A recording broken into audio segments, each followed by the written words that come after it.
Ano man ang katayuan sa buhay, mahalagang marinig ang boses ng mamamayan sa isang demokratikong lipunan. Kasunod nito, pinangunahan ng Commission on Elections ang isang satellite voters registration para sa ating mga senior citizens at persons with disabilities sa lungsod ng Maynila. Bahagi pa rin ito ng Waka Waka campaign ng COMELEC. Ang ulat mula kay Benj Bondo. Sa demokratikong bansa gaya ng Pilipinas, mahalaga ang pakikibahagi ng mga mamamayan sa mga desisyon at usaping pambayan. Partikular sa mga ito ang pagbibigay pansin sa kapakanan ng mga nakatatanda at may kapansanan. Kaugnay nito, nagsagawa ang Commission on Elections ng satellite registration para sa mga senior citizens at persons with disabilities sa Luneta sa lungsod ng Maynila.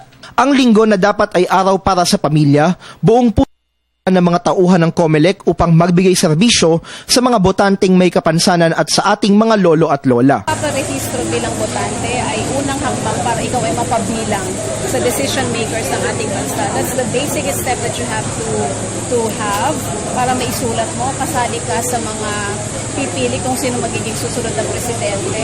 Bukod sa mga nagpaparehistro, hindi rin hadlang ang kapansanan para kay Attorney Jessica Siquijor Magbanwa ng Office of the Solicitor General na isa ring volunteer ng Parish Pastoral Council for Responsible Voting upang makatulong sa kanyang mga kapwa PWD. Sa disability sector is very grateful of course na nabibigyan na ng attention ang aming sektor at para matulungan din kami na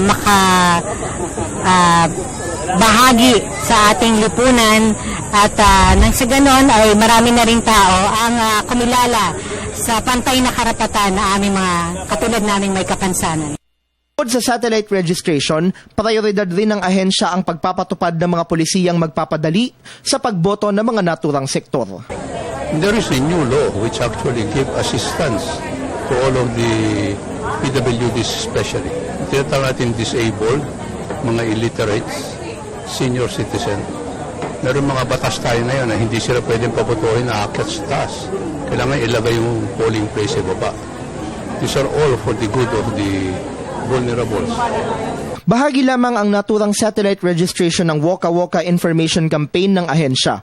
Biyernes ng hapon nang makarating ang Waka Waka team sa Metro Manila bilang pagtatapos ng unang bahagi ng naturang programa. Target ng COMELEC na makapagparehistro ng biometrics ng higit 9 na milyong botante sa buong bansa para sa 2016 presidential elections. Para sa Telebisyon ng Bayan, Benj Bondo.